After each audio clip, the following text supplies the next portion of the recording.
Bonjour et bienvenue dans Itinéraire Bretagne. Nous sommes à l'Hôtel Pasteur, autrefois faculté des sciences et puis école dentaire, et il n'y a pas si longtemps que ça, un haut lieu culturel de la ville de Rennes.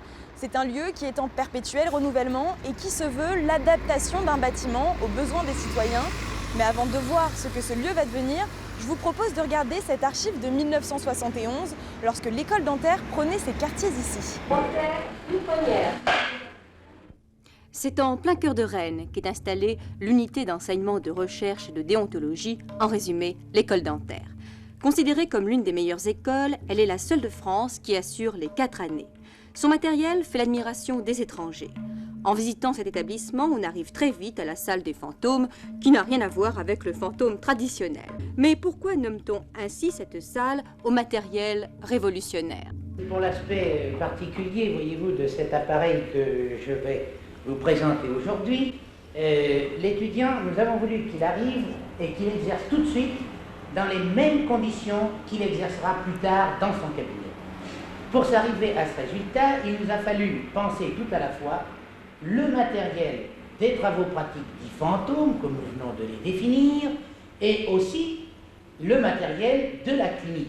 L'étudiant en dentaire est aussi un manuel. 400 futurs dentistes fréquentent l'école.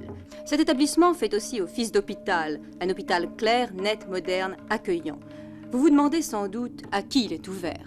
Le centre de soins est ouvert à toute la population.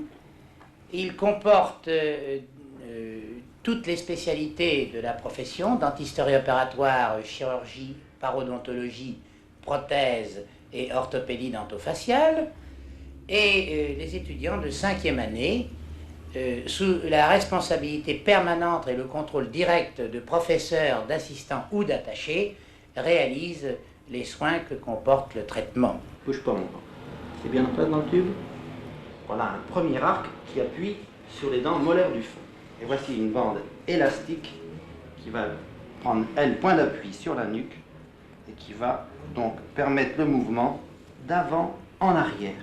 Cet hôpital traite avec le même succès de la simple carie au cas le plus spectaculaire. Avouez qu'avec un tel centre de soins, les Rennais ne pourront plus invoquer la mauvaise humeur d'une rage de dents.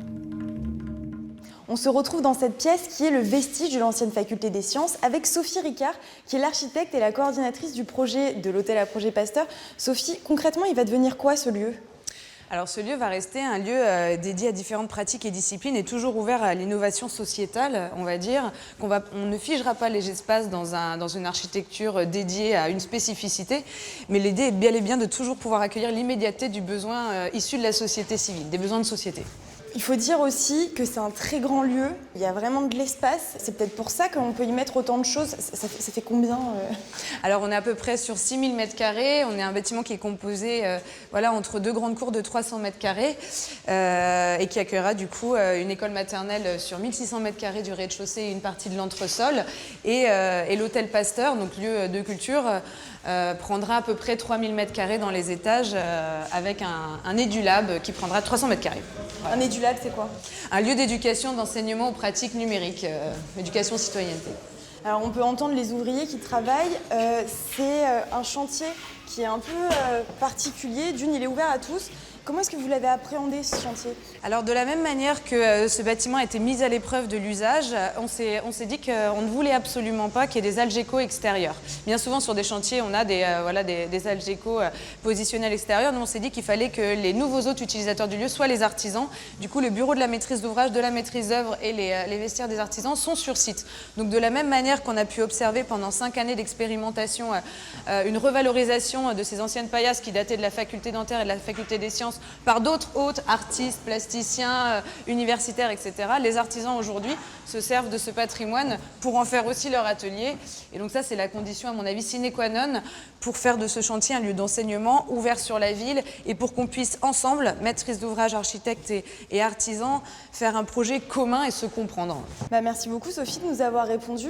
Ce bâtiment est un lieu particulier parce qu'il a été construit en 1888 par l'architecte de la ville, Jean-Baptiste Marteneau. Alors forcément, quand on le rénove, il y a quelques précautions à prendre. C'est ce qu'on va voir. Commençons par grimper sur le toit à 30 mètres de hauteur. Vincent travaille depuis 1 an sur ce chantier. Il forme William qui est en apprentissage. Là, tu vois, tu as donné un coup de cisaille avec la gauche ou la droite. Ça, tu vois, ton angle, il est pas marqué. La commande est précise, il faut refaire la couverture, comme lors de sa construction au XIXe siècle. On a vraiment des techniques anciennes, comme ça, c'est ce qu'on appelle une terrasse à tasseau. Et c'est vraiment une technique très très ancienne que maintenant, on a d'autres procédés et là, on reproduit vraiment à l'identique. Typique des toits rennais, le zinc est un matériel noble, mais pour faire comme à l'ancienne, on ne choisit pas n'importe lequel. C'est du zinc qui est déjà terni en fait, parce qu'à l'origine c'était du zinc brillant. Et comme ça se ternit pas homogènement, du coup maintenant on a du zinc quartz qui est déjà vieilli. Il existe même une mention spéciale pour apprendre à travailler ce métal. William vient de l'intégrer au CFA, alors pour lui ce chantier est une véritable opportunité. C'est toujours plaisant de travailler sur un chantier qui a une vraie histoire.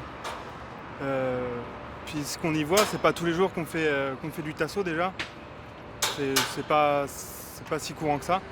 Et ensuite, voilà, d'en faire autant dans une si grande surface, c'est encore plus rare. Les cheminées ont elles aussi perdu leur allure d'antan, alors il faut refaire les corniches. Et là, c'est Guillaume qui s'y colle. Chaque pierre nécessite de longues et précises heures de travail.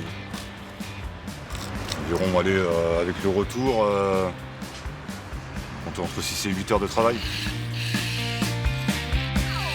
Que ce soit à 2 mètres ou à 25 mètres, on sera toujours sur la même précision. Ouais.